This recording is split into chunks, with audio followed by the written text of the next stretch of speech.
It's Marg Every Day here at Santa Barbara Baker. We're on day 3 of our cold fermentation process on a batch of my signature sourdough pizza dough. Check out the introduction video for more specifics on this exact batch. Pull this thing out of the fridge to let it temper, which I always do. Let it come up to room temperature about 90 minutes. The dough's looking really nice. See, nice and poofy there, nicely proofed. It's been fermenting for a while, developing those flavors. It smells really good, not smelling those off-putting flavors, which I feel like I start to see that at least my dough after about 72 hours. I was saying with my 48 hours that was the peak. You know, at 72, I think that might be better. And I feel like, it depends on what exact flour, like I was saying, that you're using in your mix. It can change how long your dough's gonna last. I feel maybe you have different results at your house, but I feel after that 72 hours, the dough maybe feels a little bit overproofed or something like that. Maybe doesn't stretch quite as well. It typically ends up tasting really good. Though. Let's get this thing onto the marble and see how it feels compared to yesterday. The dough is feeling really nice. I feel it's at a really good state right now. The temperature's really good. Let's start getting this thing stretched out. It's nice. And the dough feels soft and airy. Should be real easy to stretch out. That's one of the benefits of bringing your dough to room temperature. Tempering it, you can get it stretched out pretty quickly. I just go in here by just tapping it out, making sure it's actually kind of more of a round circle here. That's a nice thing to do after you get it off your dough tray or whatever you have your dough on. Just start going here, building the crust. It's looking really nice. The dough, I feel it feels even better than yesterday. It feels like it's at a really good point right now. It's hitting the bottom with some flour. Get this thing flipped over. Excess flour off the top. And so far, so good. I'm really liking the feel of this dough today. Hopefully get some nice crust formation. Pick it up here. I'm just stretching it here in my hands, letting gravity do the work, opening this dough ball up. A nice tempered dough ball should open up pretty easily, which this one is, but it's not opening too fast, like it's just been sitting around too long or a bit overproof. This one's feeling really good. It's looking about good. I mean, this is a 312 gram dough ball, shooting for about a 13 to 14 inch pizza. Clear off my workspace here on the marble.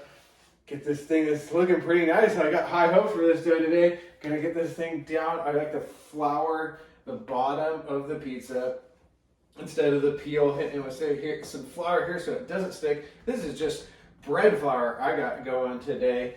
Gonna get this thing all floured up, get it flipped here, clean off my workspace, trying not to make a mess, but I always do. Get this thing onto the marble, gonna build my pizza margherita, Marg Every Day. Meet you at the Ooni Koda 16. I got that thing cranked up, heating up. We'll take this thing for a bake. It's Marg Every Day, pizza time. Marg Every Day, day 3 on a batch of my signature sourdough pizza dough recipe up on santabarbarabaker.com. Get this thing baking up. I got the oven turned down all the way now, but when you do a full preheat, get that thing nice and really warm before we get that pizza in there. The deck, over 900, a full preheat. That's 30 minutes.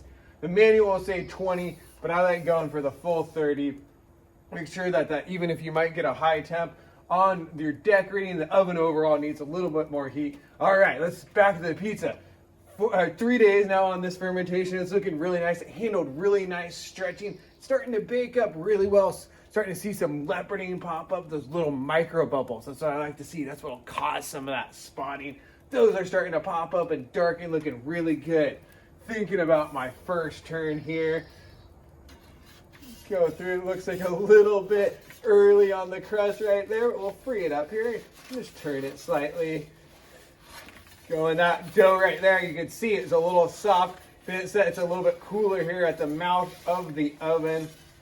This dough so far is looking really nice. Little pale there. We'll get that, maybe there's a little excess flour, I think, on the top there.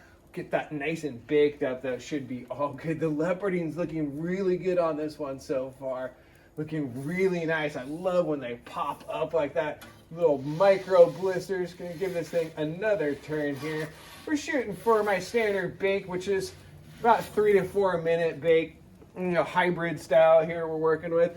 It's looking really good. I really like the looks of the leopardine today. The cheese is melting up all nice. Classic pizza margherita. We're doing better than we did yesterday.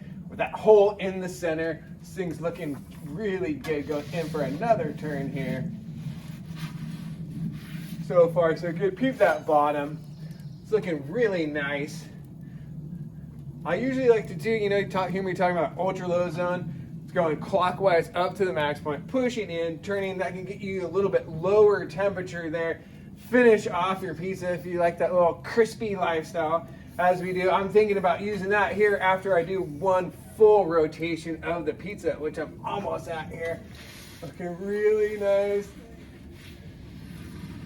Really pretty good here. So far, so good. Let's go ultra low zone.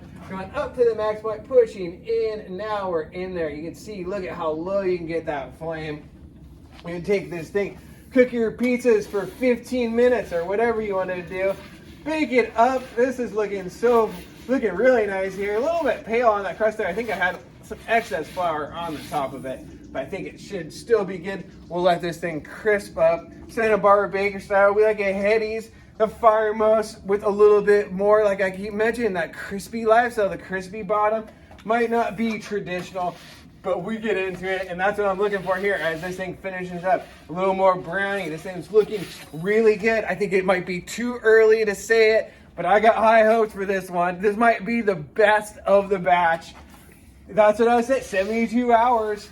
That might be the peak. Then this one baked up really nice. It did stretch really well though. When I was stretching up, it felt good. The crust looked poofy. On this side, I think I pushed it down a little bit too much.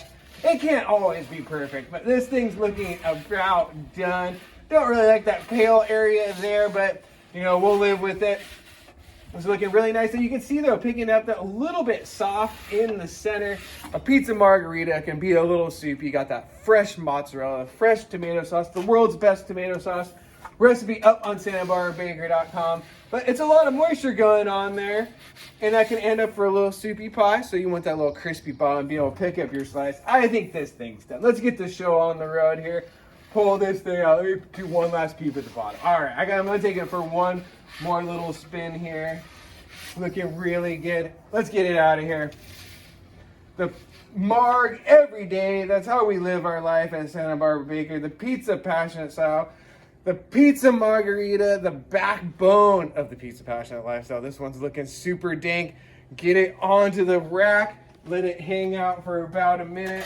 Make sure that crust, we got a lot of sauce, cheese, and everything on there. You don't want a big soupy pie.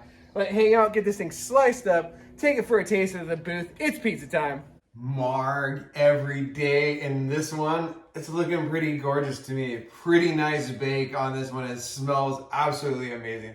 But I was tripping. We're on day 4 with this dough. I usually 72 hours. That's like what I say is my max point. But day 4, I find oftentimes is the bomb one. That's what we're dealing with here today. When you do a Marg Every Day, sometimes they get all running in together. But that's what you get. This one looks really nice. It baked up really well. It stretched really well. Overall, the dough just felt great today. One thing I was thinking about though too is that when I pulled right off the dough tray versus transferring it, I feel like that sometimes can affect the quality slightly. I don't know if that played a factor here because I usually don't run into much of an issue with that. But this one baked up especially nice. It smells absolutely amazing. Nice pizza margherita, the cornerstone of the pizza passionate lifestyle. Picking this thing up. Let's take a look. A little solid there. This one is loaded up fat with the mozz and sauce. The bottom here, look, it's nice. No weird ring going around the side or anything like that. It looks nicely baked. Hybrid style pizza margherita. Let's get in this thing. Taste the 4-day dough. Looking so bomb. I gotta say, this is the best day yet. Your mileage varies per batch, but this batch, day 4, looking up, cooked up firemost, tastes excellent. The dough seems in fine shape here. Pushing down, bouncing back like that, looking really good. It's a little bit crisp on the outside, but tender and moist on the inside, and you can pick it up. A classic, nice hybrid style, which I love. A little bit crispier than the classic Neapolitan, but not too much. An excellent pizza margherita specimen, the Marg Every Day, the cornerstone. Hope you enjoyed this Marg Every Day series. Eat a Marg Every Day to improve your life. Live that pizza passionate lifestyle. Check out the recipes. They're all on sanibarbarabaker.com. That's where the blog is. I'm Santa Barbara Baker on Instagram. Thank you for all the likes and subscribes. Share with your friends. I appreciate everyone that does. I hope you enjoy the vids. Tell me what you want to see down in the comments below. And how do you live your pizza passion lifestyle? Do you do a marg every day, a plain pie every day? Tell me what you think. I love you all. Keep dreaming about pizza, making pizza. One love.